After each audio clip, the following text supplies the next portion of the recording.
시간에는 기다리고 기다렸더니 라는 제목으로 함께 말씀을 나누기를 원합니다.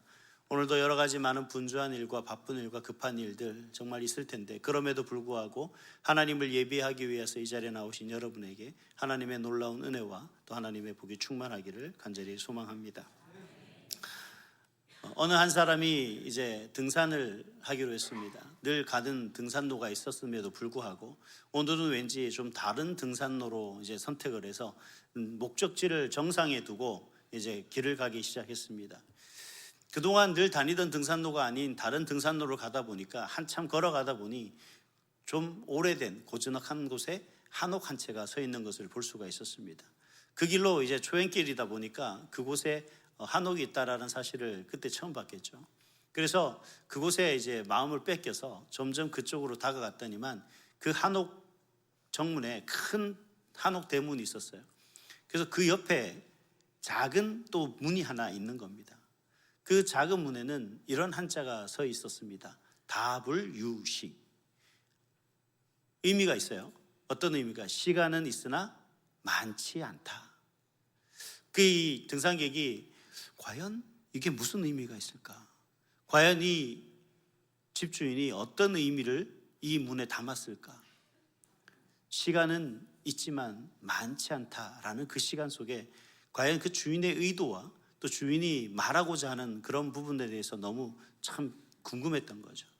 그래서 이제 등산이라는 목적보다는, 산을 오르겠다라는 목적보다는 거기에 이제 미혹돼서 대문을 두드렸습니다.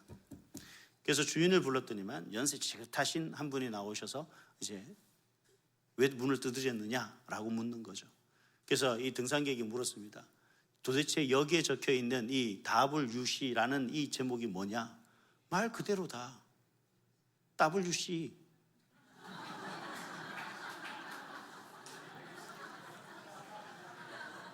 안 웃으시는 분들은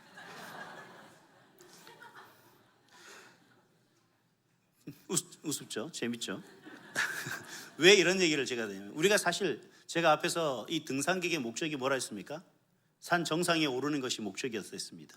그런데 이 등산객은 산의 정상을 오르는 것을 목적으로 두고 분명히 걸었습니다만, 그는 별 의미 없는 것에 마음을 뺏겼다는 거죠. 그리고 시간을 뺏기기 시작했습니다.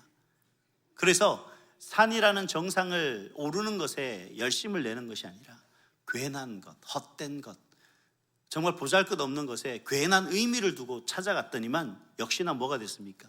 아무 의미 없는 것이 됐다라는 거죠. 제가 오늘 왜 이 말씀을 드리냐면, 여러분, 우리가 그리스도인, 오늘 저와 여러분들이 예배하러 나온 이 자리는 우리가 하나님의 사람으로서 당연히 하나님 앞에 예배하는 그런 모습이겠지만, 우리가 하나님을 믿고 하나님이 우리를 통해 주시는 그 은혜대로 또 우리가 하나님을 믿는 사람으로서 살아가고자 하는 그 삶이 사실은 우리의 목적이 되어야 되겠죠. 그리고 하나님이 우리에게 주시는 사명을 감당하며 나아가는 것이 우리의 삶의 목적이 되어야 되는 겁니다. 그런데 우리의 삶의 목적은 어디에 두냐면, 가끔씩 다른 것에, 자주 다른 것에 관심을 두고 살아가게 되는 거죠. 그래서 하나님을 경외하고 하나님 말씀 속에서 하나님을 따라가 살아가는 것보다 사실은 다른 것에 관심이 이끌려서 하나님 아닌 다른 것에 마음을 두고 그것을 쫓아보니까 어떻게 되는 거예요? 때로는 늦어지기도 하는 거죠. 우리 목적을 온전히 이루지 못하는 곁길로 가는 그런 삶의 모습이 된다라는 겁니다. 제가 오늘 이 시간에 제가 여러분에게 좀 말씀드리고 싶은 건 뭐냐면, 오늘 하나님의 말씀을 우리가 듣는 이 순간에 과연 여러분, 우리가 하나님을 듣고 하나님의 말씀을 듣고 그 말씀을 통하여서 여러분은 우리가 어떤 삶을 살아야 될지에 대한 부분들은 여러분 각자 결단해야 될 부분인 줄 믿습니다. 근데 하나님의 말씀을 듣고 내가 어떤 삶을 살아야 할지에 대한 결단은 듣지 않고서는 그 목적을 이룰 수가 없다라는 거죠. 또 하나님의 말씀의 의미를 우리가 깨달아 알아야만 하는데, 우리가 관심이 다른 것에 가 있으면 깨달아 알 수가 없다라는 겁니다.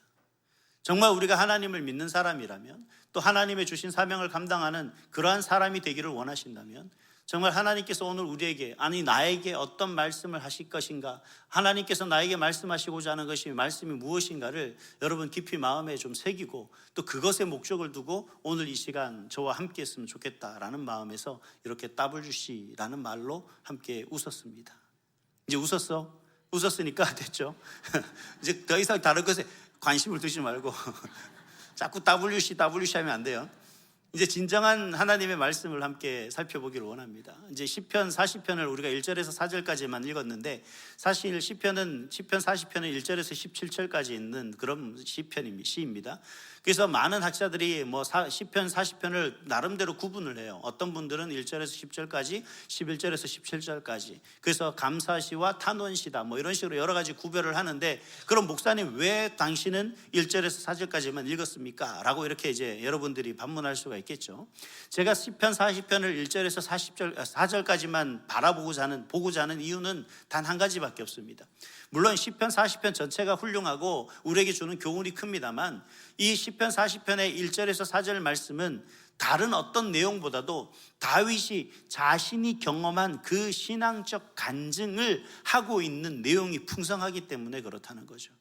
그 이후에 5절부터 이어지는 내용들은 그런 다윗의 경험 속에서 이제 그가 하나님을 경외하고 여러 가지 다른 이야기를 하는 부분들은 다른 부분이라는 겁니다. 사실은 가장 핵심은 이곳이다라고 생각하기 때문에 제가 오늘 시편 40편 1절에서 4절 말씀을 함께 나누려고 합니다.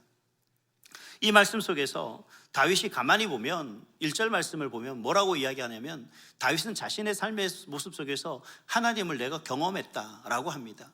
어떤 경험 속에입니까? 그가 어려웠던 과거들이 있었습니다. 그가 고달팠던 과거들이 있었습니다. 오늘 성경 말씀에서는 그가 어떤 괴로운 과거가 있었는지, 그가 과거의 삶 속에서 어떤 고통이 있었는지 구체적으로 이야기하고 있지는 않습니다만, 분명히 그는 괴로웠고 고통스러웠다라고 이야기를 하고 있어요.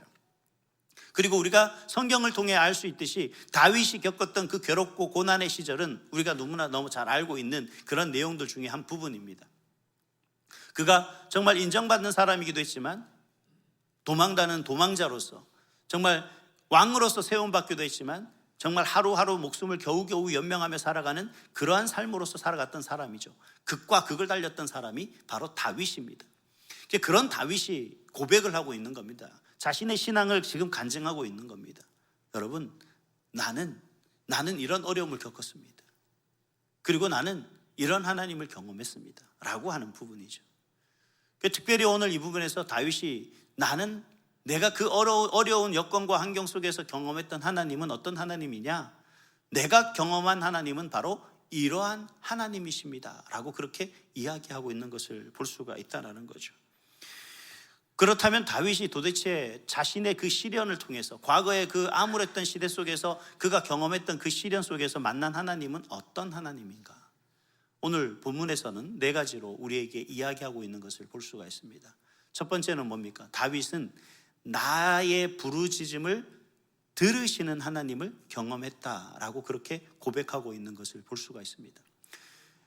물론 먼저 전제가 있어요. 전제가 뭐냐면 다윗이 그렇게 고백해요. 내가 하나님께 부르짖었더니, 그러니까 내가 하나님께 부르짖었더니 하나님이 응답하셨는데, 그 하나님의 응답을 받기까지 어떻게 했냐면 기다리고 기다렸다라고 그렇게 이야기를 하고 있는 것을 볼 수가 있습니다. 기다리고 기다렸더니만 내 귀를 기울이시고 하나님께서 그 부르짖음에 응답하셨다. 분명한 건 부르짖음에 대한 응답이겠지만, 제가 오늘 말씀드리고자 하는 부분은 여러분 기도하십시오, 부르짖으십시오 라고 하는 그 부분이 아니다라는 사실입니다. 여러분, 이게 다윗이 지금 하나님의 응답을 받기까지 그가 어떤 삶의 모습을 살았느냐가 가장 중요해요. 여기서 기다리고 기다렸다라고 하는 단어는 히브리어로 카와라는 단어입니다. 물론 이 기다리고 기다렸다라는 단어가 말 그대로 기다리다, 이 카와라는 단어가 왜 기다리다라는 단어가 있습니다. 그런데 단순히 이 카와라는 단어는 기다리다라는 의미의 그 한 가지 의미만을 가지고 있는 것은 아니에요. 또 다른 의미들이 있습니다. look for, 바라보다, hope, 소망하다. 그래서 영어 성경을 보면 이 부분을 이렇게 이야기하고 있습니다. 기다리고 기다렸다라가 아니라 인내하며 기다렸다, 혹은 끈기 있게 기다렸다, 이렇게 번역하는 것을 볼 수가 있습니다. 결국 다윗은 지금 뭘 얘기하냐면 하나님이 응답해 주신다. 여러분, 이거는 우리가 말하지 않아도 알아요. 우리가 하나님 앞에 기도하는 이유가 뭡니까? 들으시기 때문에 우리가 기도하는 것 아니겠어요? 하나님이 내 기도를 응답해 주시니까 우리가 기도하는 것 아니겠냐는 거죠. 이건 당연한 거죠. 근데 하나님의 응답을 받는 모습 속에서 지금 다윗이 내가 하나님의 응답을 어떻게 받았는지 아십니까? 라고 하는 질문에 지금 답하고 있는 겁니다. 뭐라고요? 기다리고 기다렸다. 이건 다윗이 하나님께서 내 기도를 들어 응답해 주실 것이라고 하는 확고한 믿음의 표현입니다. 여러분, 우리가 그냥 우리가 기도하는 것 그리고 기다리는 건 마침 우리가 어느 음식점 가서 짜장면 한 그릇요, 불고기 백반 한 그릇요, 이렇게 주문하고 그 음식이 나올 때까지 기다리는 그 기다림이 아니에요. 어떤 기다림이냐면 앞에서 제가 말씀드렸듯이 확고한 하나님의 응답을 믿고 기다리는 그런 기다림입니다. 뭘 보느냐? 다른 것을 바라보는 것이 아니라 오직 하나님 한 분께 소망을 두고 그 하나님만을 바라보고 기다리는 겁니다. 내가 그렇게 기다렸다라는 겁니다. 하나님의 응답하심에 대한 그 믿음이 결코 내가 헛되지 않는 다른 것을 바라보고 의지하는 것이 아니라 하나님의 그 응답하시는 그 한 가지만을 이루어 주실 것을 믿는 그 기도로 내가 지금까지 기다렸더니 그 믿음에 반하지 않고 하나님께서 내 기도를 응답해 주셨다라고 하는 그러한 고백인 거죠. 여러분, 우리가 기도하는 것은 당연히 할 수 있습니다만 우리가 잘 못하는 게 뭐죠? 기다리는 것입니다. 근데 기다림이 지루할 수밖에 없죠. 왜 지루합니까? 내가 하나님에 대한 확신이 없으면 지루해요. 내가 하나님에 대한 분명한 의지가 없으면 지루하다라는 거죠. 내가 힘들고 어려운데 시간이 지나면 지날수록 하나님이 응답하지 않고 하나님이 나를 찾아주지 않는다 생각하면 어떻게 됩니까? 그때부터 그게 지옥이죠. 1분이 하루 같고 첫날 같고 그때부터 원망과 불평이 섞일 수밖에 없는 삶의 모습입니다. 왜? 하나님이 들어주시는가? 라고 하는 의심이 들기 시작하기 때문에 그렇죠. 아니, 하나님 내 기도를 들어주지 않아 라고 하는 생각이 앞서기 때문에 그렇다는 거죠. 그래서 다윗이 그런 얘기를 하는 겁니다. 나는 그런 믿음 가지고 끈기 있게 기다렸다. 나는 그런 믿음으로 끝까지 인내하며 기다렸다 라고 그렇게 고백하는 겁니다.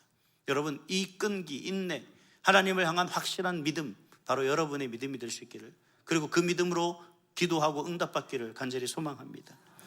다윗이 두 번째로 우리에게 이야기하고 있는 것은 뭐냐면 내 걸음을 견고하게 하시는 하나님을 경험했다라고 그렇게 이야기하고 있는 것을 볼 수가 있습니다. 도저히 빠져나갈 수 없는 절망적인 상태, 그러한 상태, 그 구체적인 그런 상황이 어떤 것인지 모르겠습니다만 오늘 다윗이 보면 어떤 상황에 놓여 있었냐 이렇게 이야기하면 2절에 보니까 뭐라고 얘기하냐면 기가 막힐 웅덩이와 그 구덩이 수렁에서 하나님께서 나를 끌어올리셨다라고 그렇게 이야기를 하고 있는 것을 볼 수가 있습니다. 그렇게 끌어올리셔서 그 다윗을 어떻게 했어요? 반석 위에 두셨다라고 그렇게 이야기를 하고 있는 것을 볼 수가 있습니다. 여러분, 이 수렁과 웅덩이는 깊은 곳이지 않습니까? 불완전한 상태에 놓여 있는 그 삶을 이야기하는 거겠죠. 하나님께서는 그를 구원하셔서 반석 위에 아주 견고한 그 터위 위에 세우셨음을 이야기하고 있는 것입니다. 그런데 다윗이 얘기하고 있는 것은 거기서 멈추는 것이 아니에요. 이 반석이다라고 하는 반석의 이 히브리어 단어는 이 셀라라는 단어인데 이 셀라라는 단어가 단순하게 이 쓰임받는 부분들에 대해서 이 반석이다 뭐 이런 의미만은 있는 것은 또 아니더라고요. 물론 뭐 다른 의미가 있습니다. 피난처라는 의미도 있습니다만 여기서 지금 다윗이 시편 40편에서 이야기하고 있는 이 셀라라는 단어는 그 속에 내포되어져 있는 하나님에 대한 믿음, 하나님을 향한 신뢰가 그 가운데 있다라는 겁니다.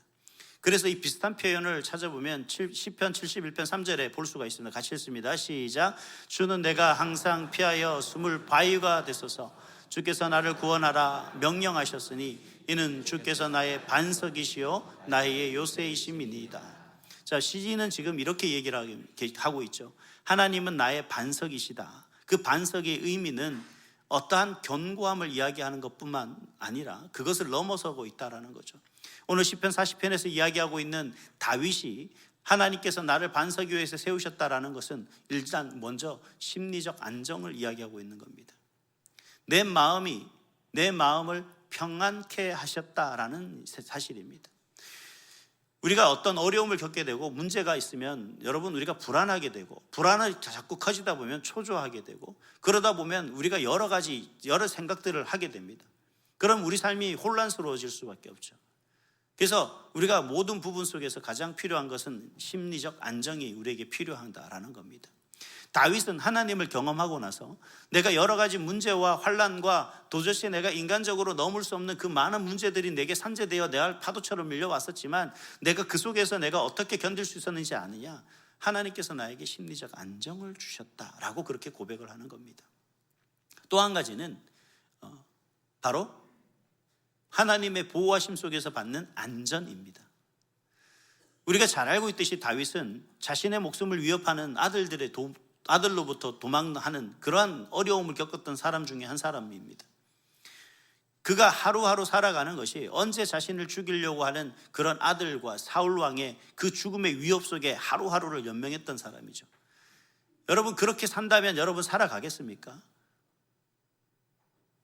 우리가 사실 숨바꼭질이란 놀이를 하면서도 혹시 나를 찾을까 두근두근 거리는데, 얼마 전에 그 양궁 국가대표 선수들의 그 심장 박동수를 체크를 했더니만 우리나라 선수들은 80에서 100 사이에 왔다 갔다 하는데 다른 나라 선수들은 뭐 160까지 이렇게 심장 박동이 뛰더라고요.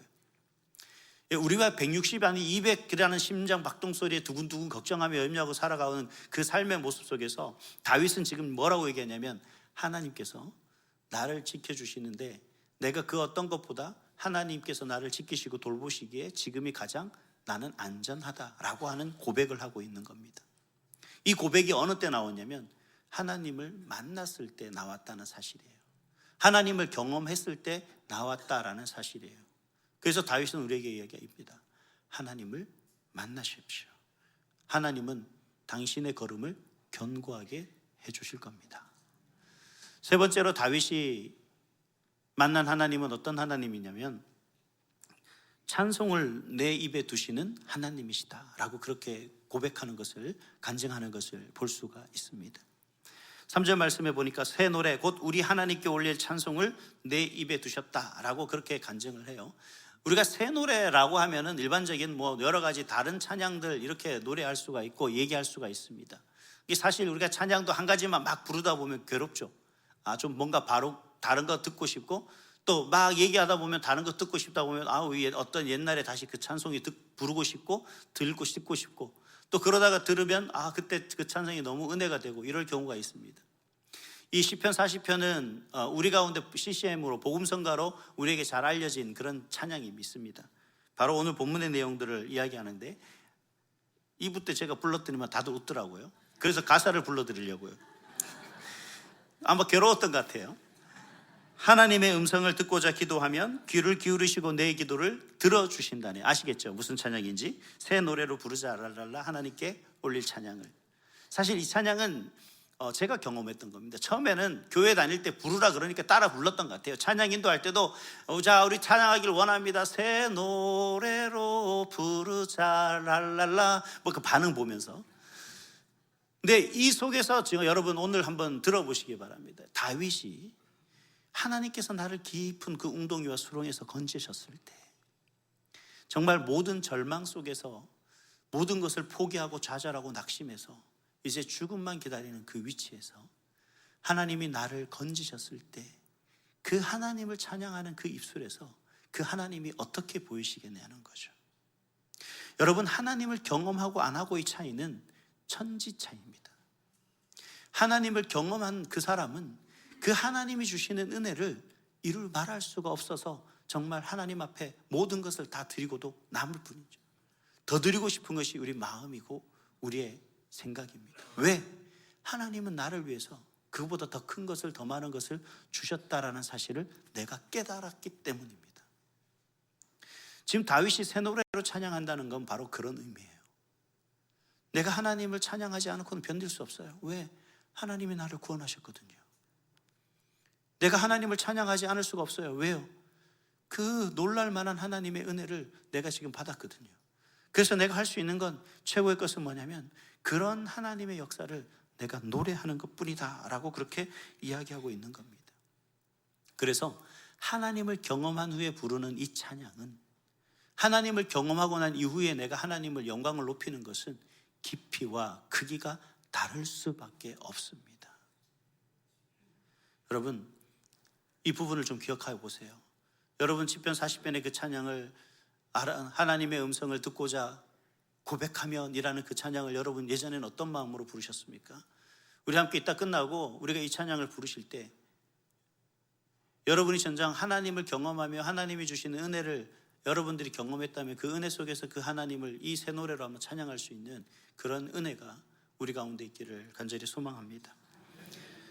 마지막으로 다윗이 경험한 것은 뭐냐면 여호와를 의지하는 것이 복임을 깨달았다는 것입니다. 하나님이 우리에게 주시는 은혜 속에서 우리가 놀랄 만한 것들이 많이 있습니다. 근데 하나님은 분명하신 분입니다. 때로는 무섭기도 하신 분이죠. 오늘 다윗이 이 4절 말씀에서 뭐라고 이야기하냐면 이렇게 얘기를 해요.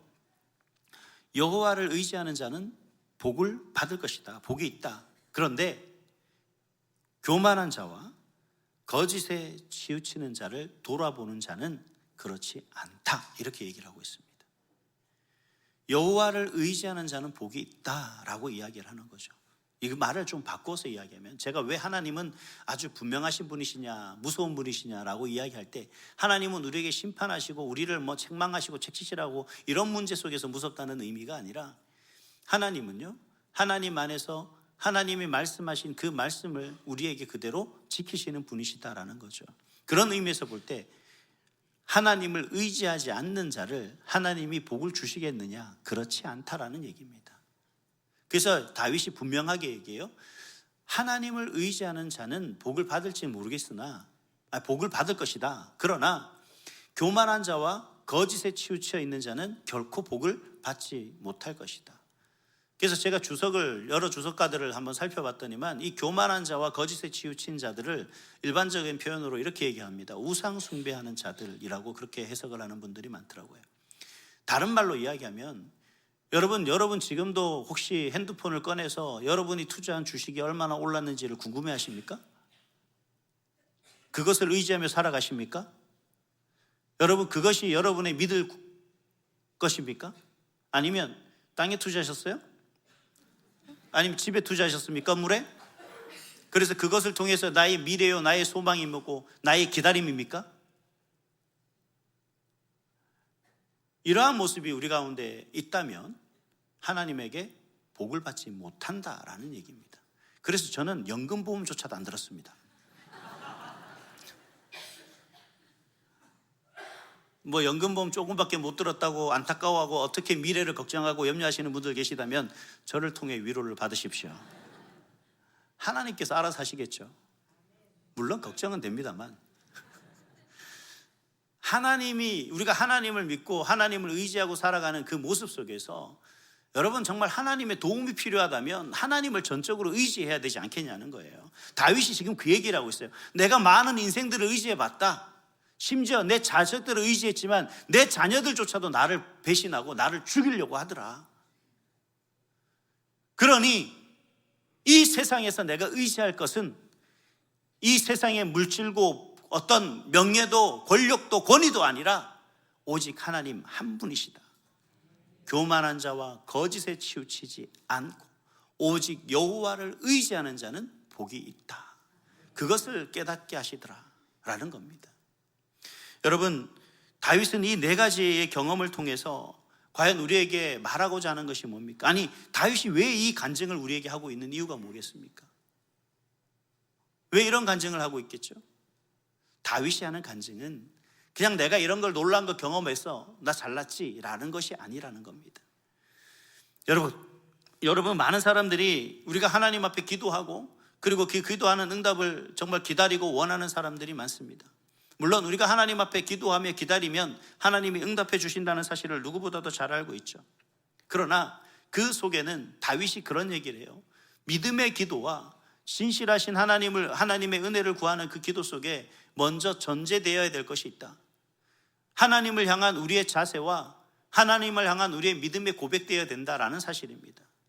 그 믿음이 고백되지 않고 그 믿음이 확고하지 않고 그런 하나님을 향한 우리의 모든 소망이 하나님께 있지 않고서는 우리가 어떤 기도를 한다 해도 그 하나님으로부터 어떤 것도 경험할 수가 없다라는 사실입니다. 그래서 우리 마음속에 이러한 하나님을 믿고 기다리는 의미 속에서 예수님께서는 우리에게 특별한 이야기를 하십니다. 어떤 말씀을 하시냐면 내가 항상 기도하고 또 그 기도함 속에서 우리가 하나님 앞에 믿고 기다려야 될 이유에 대해서 우리 이야기하는데, 누가복음 18장에 보면 그 예수님께서 항상 기도하고 낙심치 말아야 될 것에 대한 비유로 말씀하시되 라고 하시면서 누구 비유를 이야기하냐면 불의한 재판관과 과부에 대한 비유를 하셔요. 이 과부가 얼마나 가난하고 사회적으로 약자입니까? 그 약자인 이 과부가 정말 세상의 권력을 다 가진 재판관 앞에 자신의 억울함을 호소합니다. 지속적으로 계속해서. 그러자 그 재판장이 어떻게 해야죠? 야, 이거 이렇게 있다간 내가 못 살겠다. 그래서 그녀의 기도를, 그녀의 부탁을 들어주죠. 그 억울함을 풀어주는 모습이 있습니다. 그때 예수님이 뭐라고 하셔요?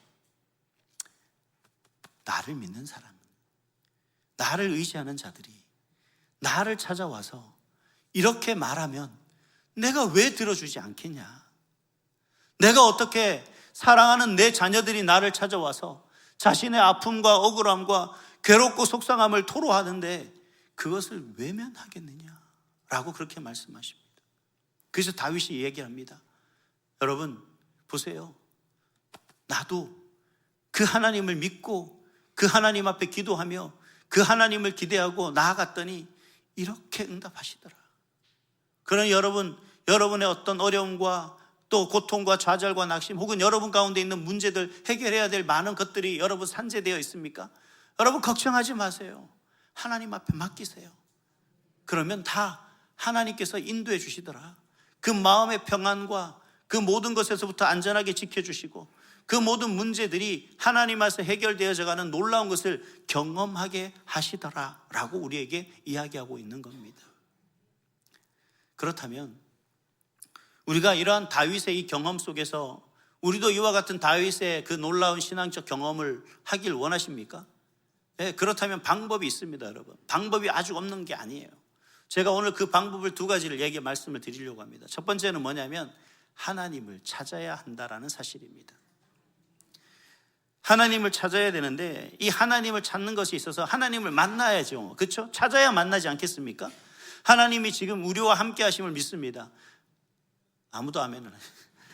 하나님이 지금 우리와 함께 하시는 줄 믿습니다. 언제나 우리와 동행하시는 분이 하나님이신 줄 믿습니다. 지금 이곳에도 하나님께서 임재해 계신 줄 믿습니다. 야, 그렇다면 여러분 하나님 어디 계셔요? 찾아본 적이 없잖아요. 하나님이 함께 하신다는 걸 알아요. 어느 곳에서나 나와 항상 동행하신다는 걸 알아요. 그러면 여러분 하나님이 어디 계시는가 여러분 한번 고개를 좌우라 아니면 상하로 한번 들어본 적이 있습니까? 하나님 저기 계십니까? 여러분 혹시 확인해 본 적이 있으십니까? 없죠. 여러분 우리는 너무 어려운 방법으로 너무 고차원적인 방법으로 하나님을 찾고자 하기 때문에 우리가 잘 볼 수가 없는 겁니다. 제가 이 하나님을 찾는 것에 있어서 세 가지 방법을 알려드리겠습니다. 너무나 쉽고 간단하고 여러분도 아는 방법인데 우리는 자꾸 너무 그것을 뛰어넘고 다른 것을 찾으려고 다른 방법으로 찾으려고 한다는 거죠. 첫 번째는 뭐냐면 하나님을 찾는 방법 첫 번째는 예배입니다. 여러분 예배가 너무 자주 드려지고 여러 모양으로 드려지니까 새벽 예배, 수요 예배, 주일 예배 이렇게 생각하다 보니까 우리가 가정 예배도 드립시다라고 하면 저부터도 사실 귀찮죠. 근데 예배가 하나님을 찾고 하나님을 만나는 데 있어서 가장 종합된 완전한 그러한 하나의 모습입니다. 기능입니다. 그래서 예배를 통해서 여러분 하나님을 찾고 예배를 통해서 하나님을 만나실 수 있어야 됩니다. 이게 여러분에게 주어진 최선의 시간입니다. 이 시간 외에 여러분들 솔직한 얘기로 하나님과 만나려고 하는 또 하나님을 찾으려고 하는 그러한 어떤 여러분들 행동을 하는 시간들이 있습니까? 잘 없죠. 왜냐하면 이 예배는 여러분 찬양과 기도와 감사와 그리고 하나님 앞에 회개와 또 하나님이 주시는 말씀 이 모든 것들이 이 예배 가운데 다 있다라는 겁니다.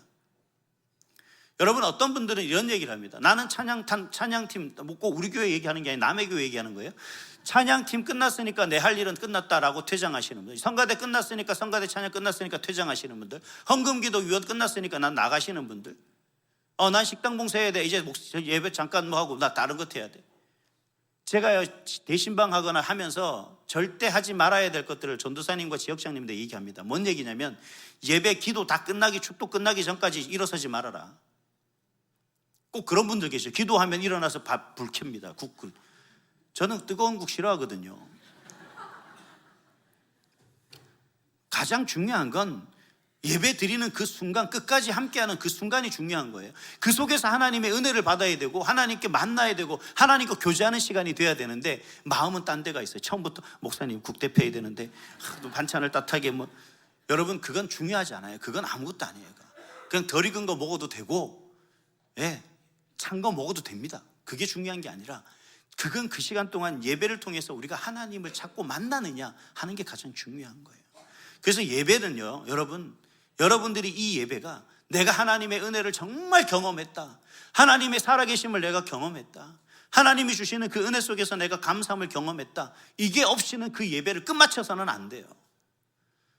여러분 1부, 2부, 3부 중에 하나 선택이 아니라 제 바람은 그렇습니다. 여러분 1부에서 은혜 못 받으면 2부를 들이시고 1부와 2부에서 은혜가 안 된다 그러면 3부까지 들이셔서 어떻게든 여러분이 하나님을 찾고 하나님을 만날 수 있는 시간을 이 예배의 시간으로 가지라시라는 거예요. 그랬을 때 여러분 다윗과 같은 신앙의 고백을 할 수가 있습니다. 두 번째는 기도입니다. 기도는 하나님을 찾는 데 있어서 나만의 특권입니다. 우리가 중보기도에서 다른 사람의 기도 제목들을 같이 기도해주고 하는 것들은 물론 기도에 돕는 동력으로서, 동력자로서 우리가 함께 하는 거지만, 여러분 기도는 나에게 주어진 하나님과 나와의 관계 속에서 맺어지는 나만의 특권인 거예요. 내 문제를 하나님 앞에 고할 사람은 없습니다. 내가 겪고 있는 소위 말해 아내 혹은 남편에게도 말 못할 그 마음의 문제를 누가 대신해서 하나님 앞에 고해 주시겠습니까? 오직 나밖에 없어요. 이 특권을 너무 등한시하고 있다는 겁니다.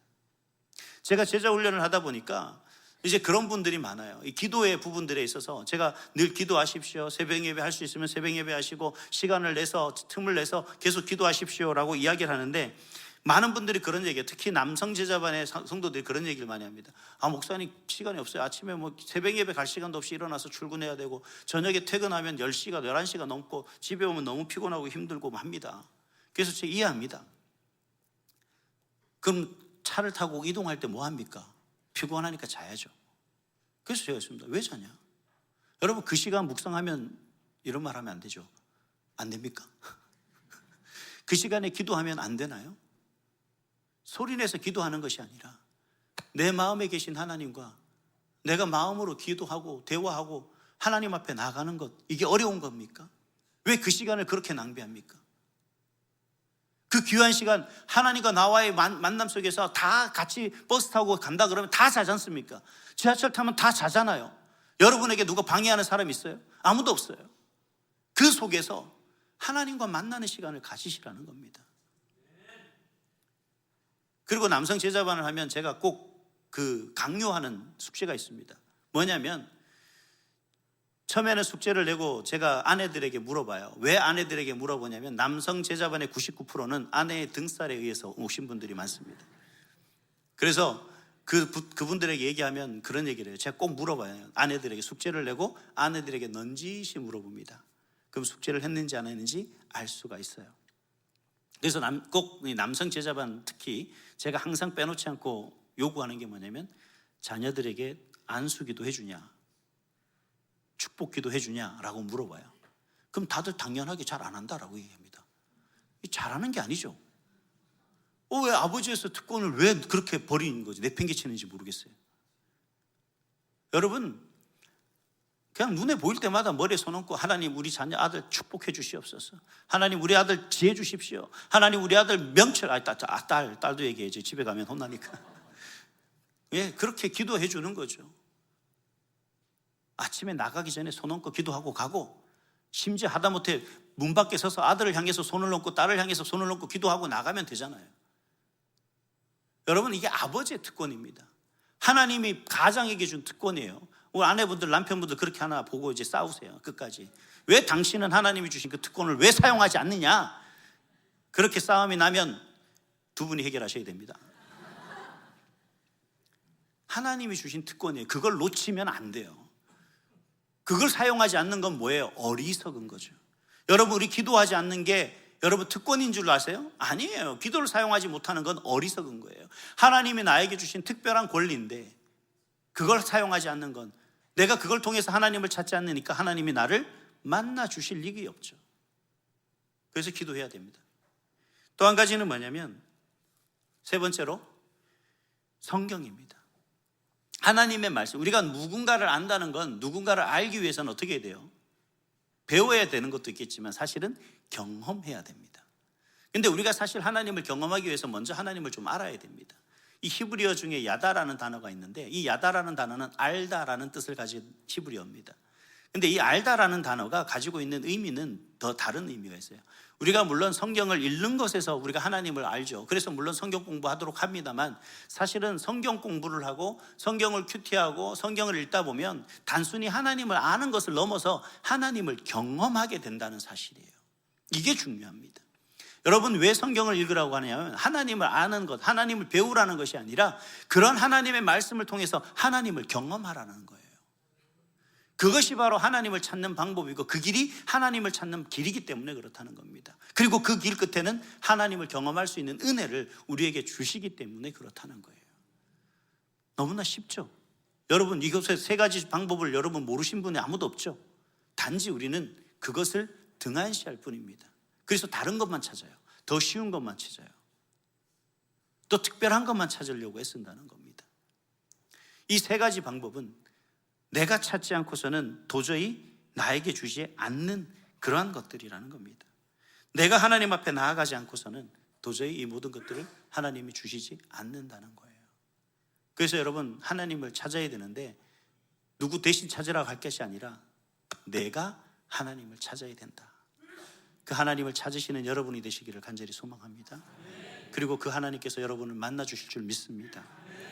자, 이렇게 방법을 말씀드렸습니다만, 두 번째는 우리가 찾는 하나님을 통해서 우리가 어떤 하나님을 경험해야 되느냐. 두 번째는 뭐냐면 하나님을 경험해야 된다는 거예요. 하나님을 찾았으니까 어떻게 해야 돼요?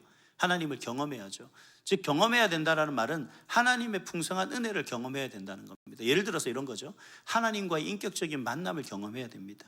또 하나님의 역사하심을 경험해야 됩니다. 또 하나님과 함께 하심을, 하나님이 나와 함께 하심을 경험해야 된다는 거죠. 그리고 하나님이 주시는 은혜를 경험해야 된다는 겁니다.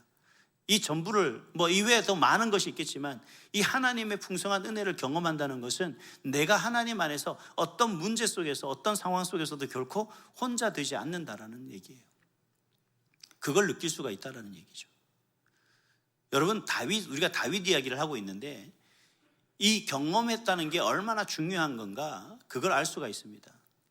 우리가 다윗의 사무엘상 17장에 보면 이제 다윗이 등장하는 그 17장의 등장이에요. 다윗이 등장하는데 그 17장은 1절에서 58절까지 있어요. 되게 긴 절이에요. 근데 그 속에서 뭔 얘기가 나오냐면 다른 얘기가 나오는 것이 아니라 특별한 한 이야기가 나와요. 다윗이 골리앗과 싸우는 이야기가 나와요. 그 과정 속에서 다윗이 뭘 경험했느냐? 하나님의 임재와 하나님의 역사와 또 하나님이 도우심을 그는 경험했다라는 거예요. 그 이후에 다윗은 모든 삶의 모습 속에서 수많은 위기와 환난과 고난과 역경이 있었지만 다윗은 그 모든 위기와 역경을 넉넉히 이겨내는 믿음을 우리에게 보여줍니다. 왜죠? 하나님을 경험했기 때문에, 하나님을 만났기 때문에, 하나님이 주시는 은혜를 그가 알기 때문에 그렇다는 겁니다. 제가 2부 예배 때 제가 하나의 비밀을 고백을 했는데, 허락은 안 맡았는데 집에 가면 혼날 각오를 하고 제 비밀을 하나 알려줬습니다. 많은 분들이 제가 이제 군에 전역했다는 이유를 이야기하시니까 이제 그런 얘기를 해요. 왜 전역했냐? 피치 못할 사정이 있었습니다.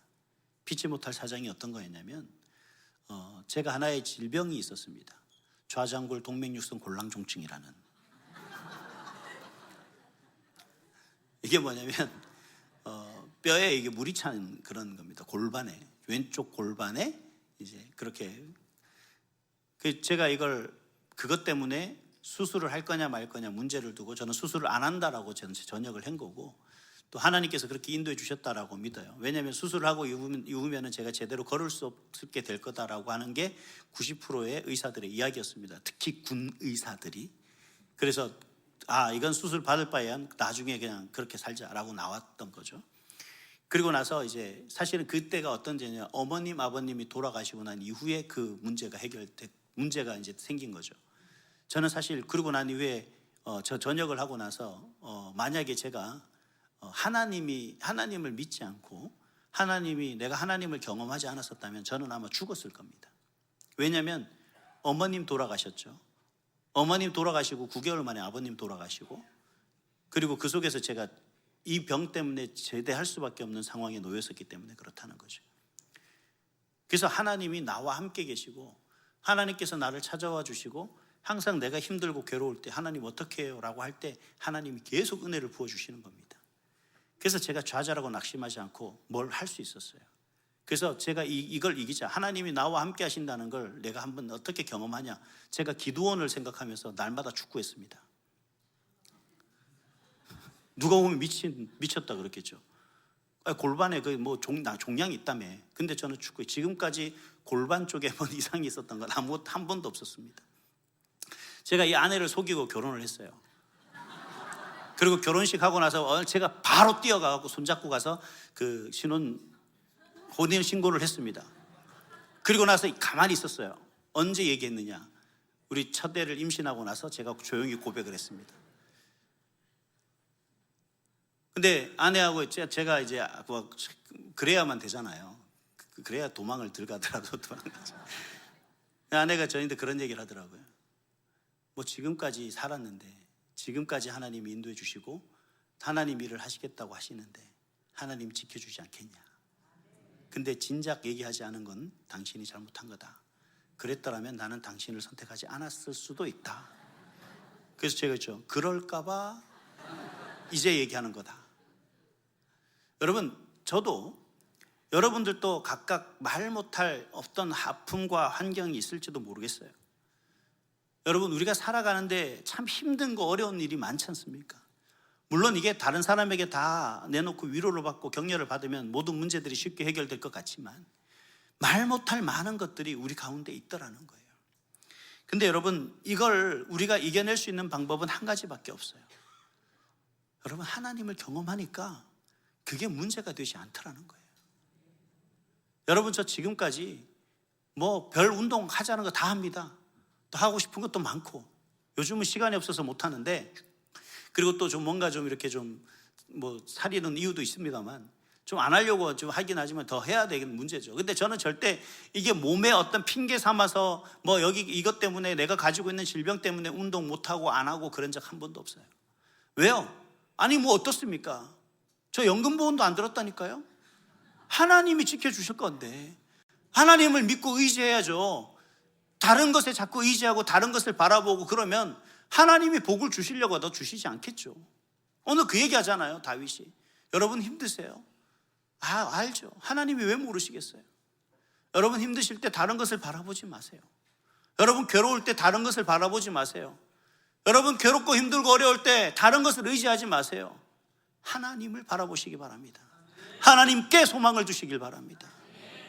그러면 여러분, 문제가 아니라 그 문제가 하나님을 향한, 내가 하나님 안에서 살아가는 그 믿음으로 더 굳건해지는 그 경험을 할 수가 있는 줄 믿습니다. 그래서 오늘 다윗이 말하는 이 신앙의 고백이 바로 저와 여러분의 신앙의 간증이 되고 고백이 될 수 있기를 간절히 소망합니다.